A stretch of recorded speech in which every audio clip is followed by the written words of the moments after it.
So it's kind of a two-part thing here today. So stick with me. Don't let the first part throw you off. I know we're past it and most of you filed or you probably got extensions, but it blends into another thing. So two topics. First, the no tax on tips. I've talked to many people, gig app drivers, people who are independent contractors as well, and even some who are hybrid across both and do apps and traditional independent contractorship. Most people did not see the benefits that they thought they would from the no tax on tips. Now, please leave all of your experiences, all of them, from this year's taxing below. Like, what did you see? I don't know how many have got returns yet, but did you get the return you were shown? How did it compare to last year? Anything like that? I want to know below, and then we're going to have another question too. But let's move on here. So I real quickly just want to go over all the prior years of independent contractorship, which we are, and how this works, because some people just want to hear this, but stick with me. It's just a very quick overview. So gig workers usually, gig app workers are usually not classified as tipped employees because we're not employees. So traditional W-2 tipped employees like waiters, waitresses, servers, bartenders, that kind of thing, get a W-2, and that's different. They are employees who get tips, and the tips get removed.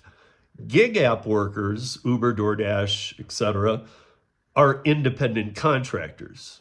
That matters because tips are just a part of self-employment income. But when you're talking about it, now again, this is all the years past. When you're talking about it, it all gets lumped together. Your fares, your bonuses, your tips, it doesn't matter because you're an independent contractor and that is self-employment income. So they don't care if you got a tip. Anything that you got that you're putting down, that is self-employment income. So you were just putting all your income. So, okay, so you pay income tax and self-employment tax. The reporting structure is much different too because gig platforms have to send us 1099s, 1099 NECs, and the IRS doesn't separate tip income. On W-2 workers, they do separate tip income in a very easy way because it just gets taken out of the check. In fact, I've joked about being a bartender, working 80 hours, 70 hours in a 2-week period, and coming in and picking up my paycheck that said $0, which I can explain any other time. Probably I'll get into on the podcast this week, as we will get into this a little deeper too. But welcome to 13. Please leave all questions, comments, concerns below. I appreciate all of them. I respond to all of them. So here's the example we're going to go through today. I have set this up, and because it's market to market, because all of us have different experiences, live in different sized towns, all the factors. I will make sure I'm just going to keep it very simple. So I'm going to give you the DoorDash tax example for 2025, how it looks based on some information I'm going to provide you. And at the end, or near the end, we're going to have a second question that follows up with this. So stay tuned.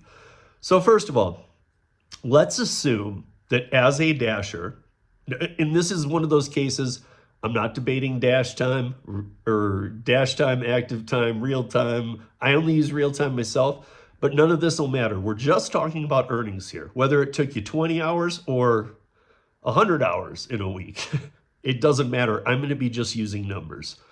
So let's say that as a DoorDasher, you are making $1,000 a week and did every week, let's just keep it simple, every week last year in 2025. Let's say that you are putting on 500 miles each week. I'm trying to keep this very easy, 500 miles to make that $1,000. Now, I understand, and so do you, that the average for gig workers, averaged across the states, I broke this down today, it's more like 400 to 700 plus miles to make $1,000. So, and that makes sense, right? Because at the thousand a week and 500 miles, that's $2 a mile. That used to be the goal, but not everybody sees that. Not a lot of people don't see that anymore. So we are going to use the 500 miles in this example. So here's the situation. You make 1,000 a week, you're putting 500 miles on your car.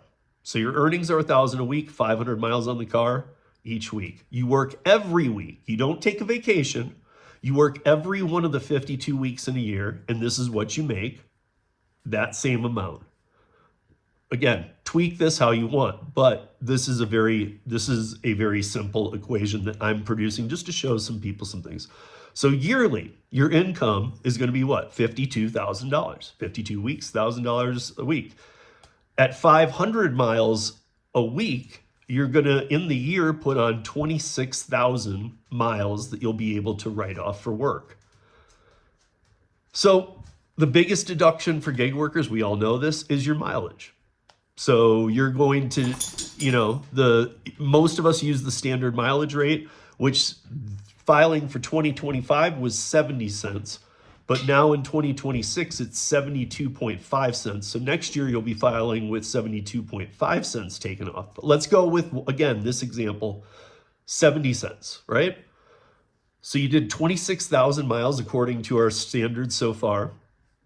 You do that, you do the 26,000 by 70 cents. You get $18,200 dollar deduction. Make sense? Note 2026 standard mileage is going up, but that's on the 70 cents. But okay, you get an $18,200 deduction if you're using the standard mileage deduction, which most of the people I talk to do. Your taxable profit is going to be what? $52,000. You're going to take off your mileage, $18,200. Now, your taxable self-employment income is the income minus the mileage deduction of 18,200. So now that 52 is going to turn into 33,800. That's going to become our benchmark number here. $33,800 taxable self-employment income. You could lower this with phones, supplies. There's a bunch of things. Okay, depends on what you're able to write off. But for the most part, let's just go with the mileage. So self-employment tax. This is the one that I think a lot of gig workers miss. Is that self-employment tax is 15.3%. So to be your own boss, to be an independent contractor, you're going to pay self-employment tax. That covers paying into. It covers. Well, we'll get to it, but so. Self-employment tax on $33,800 is going to be $5,171 that you owe just to be self-employed. The federal income tax, and this is the one where you would have probably seen the change, would be on the federal return, since it's only federal that the mileage or that the no tax on tips applied to. So after the standard deduction for federal income tax, which is $14,000 as a single filer. I know you might have kids, you might be married, you might, whatever your situation, but I'm just doing this as a single filer. You can write off 14 grand.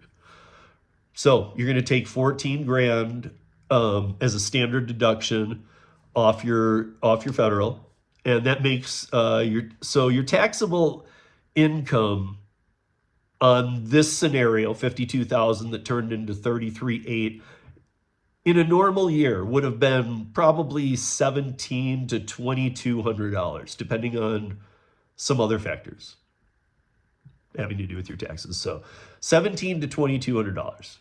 So we're just going to call it 2,000, right? When we get to it. This is where you would have seen positive results or negative results or no results. So this is what I'm looking for. So please, again, leave all questions, comments, concerns below. Me in my state, we all have state tax. Well, not all. I have state tax in Colorado. Colorado has a flat income tax of 4.4%. So that would be taxed on the $33,800. That means that I would owe $1,487 to the state. Total estimated taxes. So here let's total it up real quick. Self-employment tax 5,171. Federal income tax, we said we'd go in the middle. Now again, this is where it could have changed for you. Now I've talked to a lot of people who said no change. Some said they felt like they paid more, and there's reasons that we'll get into it on the podcast this week again. But so 5,171 for self-employment, federal 2,000, state 1,487. That means that my estimated taxes are $8,658 for the year. Again, just single filer. This is not like me having a kid or all that stuff, but what that means weekly. So take the $8,658 that you are owed weekly, or that you are taxed and break that you're taxing for the year into weekly by 52 weeks, means $167 in taxes based on the 1,000 in taxes each week. So starting from 1,000, you keep $833 if you were paying taxes weekly. If you were paying this up weekly, $1,000 would turn into $833 at the end of every week based on this scenario, before gas and maintenance. Did your tax return show a clear difference, positive, negative? Again, please leave it below. But here's the kicker. Here's what I really want to know. I want to know, first, yes, did it change anything you got? It doesn't have to be that it went positive, negative, or just stayed the same. Anything that you want to share, I'd love to hear it. I would love to hear your experience with this, because I know W-2 tipped employees as well as independent contractor ones. And W-2 is same old story, but over here, especially on the gig app side, it's different. Now, the one last thought I wanted to tell you guys about, and this is a big one. Now, I want you to think in the same scenario. If you added $8,658 to your earnings last year by using an illegal account, let's say, whether you're a legal citizen or not a legal citizen, using an illegal account, what difference would $9,000 added to your income from last year have made in your life? Would it allowed you to have taken different orders? All kinds of things. How much? Because you're getting you would almost get $9,000 if you weren't having to pay the tax as on an illegal account. Again, leave all your comments below. That's 13 minutes and just under 13. Peace, y'all.